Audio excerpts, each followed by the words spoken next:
Hello guys, welcome back to Cat Codes. आज की video में हम जा रहे हैं इस वेबसाइट को बनाने स्क्रैच से। तो वीडियो को एंड तक ज़रूर देखिएगा। Let's get started. तो चलिए इस वेबसाइट को हम बनाना शुरू करते हैं।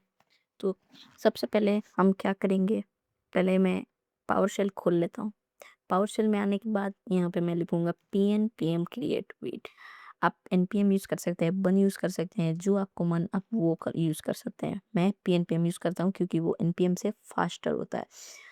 प्रोजेक्ट नेम मैं देना चाहूँगा इसे the pet furniture tutorial. Package name भी यही रहेगा। फ्रेमवर्क रिएक्ट, क्योंकि हम रिएक्ट का प्रोजेक्ट बना रहे हैं। वेरिएंट जावास्क्रिप्ट रहेगा।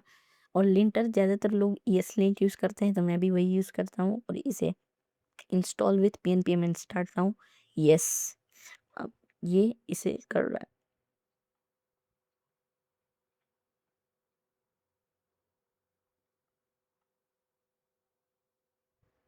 तो यहाँ पे हमारा pnpm से फोल्डर बन चुका है, डेव सर्वर भी स्टार्ट हो चुका है। और अब हम इस फोल्डर को अपने VS कोड में खोल लेते हैं। तो सबसे पहले मैं इस जो लोकल होस्ट डेव सर्वर जो स्टार्ट हुआ है उसे मैं कंट्रोल C दबा के स्टॉप कर लेता हूँ और यहाँ पे कोड स्पेस स्पेस डॉट लिखूँगा तो मेरा कोड एडिटर खुल जाएगा। और फिर से वापस मैं यहाँ पे आके यहाँ पे pnpm dev लिखूँगा, जिससे मेरा वापस से लोकल होस्ट डेव सर्वर जो भी है वो स्टार्ट हो जाएगा। देखिए, ये गलती मैंने फिर से की है। मैं ये बहुत बार गलती करता हूँ। मैंने कहाँ बनाया है वीट फोल्डर को, मैंने बनाया है फोल्डर। नया मैंने फोल्डर बनाया है। फोल्डर ये बना है द पेट फर्नीचर ट्यूटोरियल। तो ये जो खुला है उसको उसी फोल्डर में न जाके मैं उसको स्टार्ट करूँगा ना सर्वर को। इसमें तो मैंने नहीं किया है npm किसी को भी। तो उसके लिए cd क्योंकि टी से फोल्डर का नेम स्टार्ट हो रहा है और टैब बटन ये हो गया। इसमें जाएंगे और फिर pnpm dev हो गया, काम हो गया। इसे क्लोज कर लेते हैं। और अब ये रहा, ये फोल्डर वीट वीट ने बना के दिया है। तो अब इसे खोल लेते हैं, लोकल होस्ट 5173। तो this site can not be reached. क्यों? क्योंकि हमने पावर शेल को क्लोज कर दिया, इसलिए। फिर से फोल्डर में जाएंगे और pnpm dev कर देंगे, जिससे हमारा सर्वर वापस से स्टार्ट हो जाएगा। इसे हम क्लोज कर लेंगे और इस वेबसाइट को हम बनाएंगे क्या यूज़ करके, हम इसे बनाएंगे वीट को यूज़ करके। वीट मैंने बोल दिया गलती से, I am sorry, very very sorry. इसे हम टेलविन CSS यूज़ करके बनाएंगे। ये जो बनी हुई है पहले से, ये वीट बना के दे देता है। तो पहले हम टेलविन CSS की वेबसाइट पे आ जाएंगे और तब तक इसे क्लियर कर लेंगे। इसे मैं क्लोज कर देता हूँ। The pet furniture tutorial, source folder, app.jsx, main.jsx, app.css और index.css। इसे क्लियर कर देंगे कंट्रोल ए दबा के, कंट्रोल ए बैक स्पेस, कंट्रोल ए बैक स्पेस। और main.jsx में आपको पूरा उसे क्लियर नहीं करना है, बस स्ट्रिप मोड को हटा देना है। स्ट्रिप मोड क्या करेगा, उसे दो दो बार दिखाएगा। तब तक फिर अब हमें टेलविन CSS को इंस्टॉल करना है। टेलविन CSS को इंस्टॉल करने के लिए पहले यहाँ पे लिखा है फर्स्ट स्टेप में क्रिएट योर प्रोजेक्ट, पर हम इंस्टॉल करना है। हमने प्रोजेक्ट को क्रिएट कर लिया है। तो अब हम टेलविन CSS को सिर्फ इंस्टॉल करेंगे।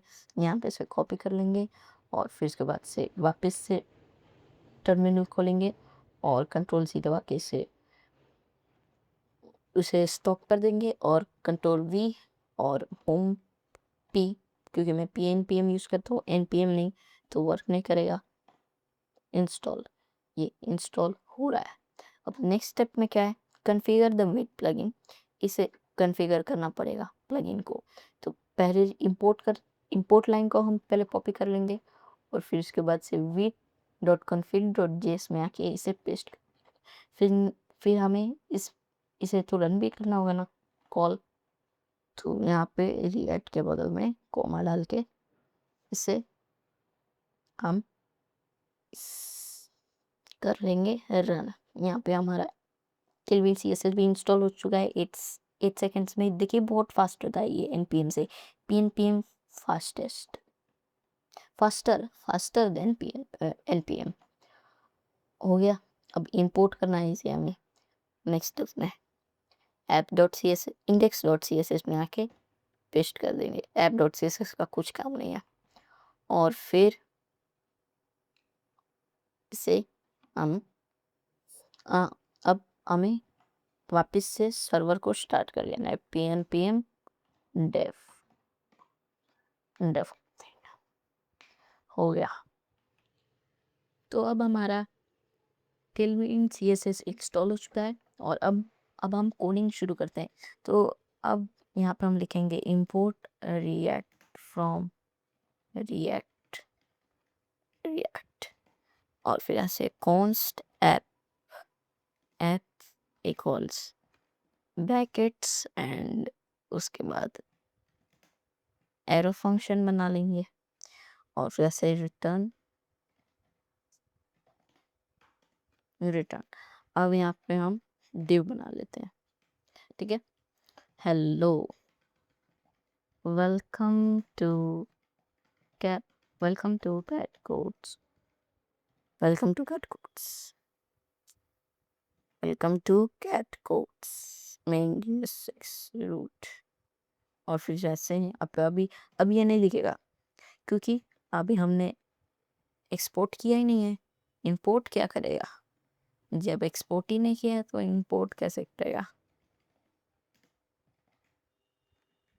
ठीक है, अब दिख चलना चाहिए। हाँ, यहाँ पे वेलकम टू कैटकोड्स। अब हमने जो टेलविन CSS का काम किया है यहाँ पे हम लिखेंगे क्लास नेम और अगर मुझे लिखना है, अगर मुझे इसका कलर बदलना है, अगर मैंने इसे ब्लैक से सीधा ब्लू कर देना है तो क्या करूँगा? मैं सीधा लिख दूंगा, ज़्यादा बड़ा हो गया ना, टेक्स्ट ब्लू 500 ब्लू कलर का हो गया। इंडिगो कलर का हो गया। तो अब ये इतना लिखने में बहुत टाइम लगेगा। ये आम जिंदगी है, हम जीते हैं मेंटोस जिंदगी। तो आपको दबाना है, सबसे पहले आपको दबा लेना है Ctrl+Shift+P। उसके बाद स्निपेट्स ये वाला, इसे खोल के यहाँ पे जावास्क्रिप्ट react.json को खोलना और फिर उसके बाद से इसको पेस्ट कर देना है। ये आपको मिल जाएगा सीधा डिस्क्रिप्शन बॉक्स में। तो देखिए यहाँ पे मैंने क्लास नेम लिखा। यहाँ पे अगर मैं एक और डिव बनाऊं तो यहाँ पे आप देख सकते हैं क्लास लिखने पे ये एक और क्लास आ रहा है। तो मैं इस क्लास को लिख दूंगा तो ये तो बहुत बड़ा क्लास बन जाएगा, जिसकी वजह से मुझे बहुत दिक्कत आती है। हो सकता है आप भी ये प्रॉब्लम फेस करें। तो मैंने यहाँ पे एक और चीज़ किया है, अगर आप रूप लिखेंगे, रूप स्वरूप, तो यहाँ पे रिएक्ट क्लास नेम रूप लिखा है। तो ये जैसे ही आप रूप लिखेंगे क्लास नेम हो जाएगा। तो ये मैं तो ये यूज़ करता हूँ, मेरे लिए ये कंफर्टेबल है। तो हो गया। अब मैंने आपको सारी स्निपेट्स बता दी है। अब चलिए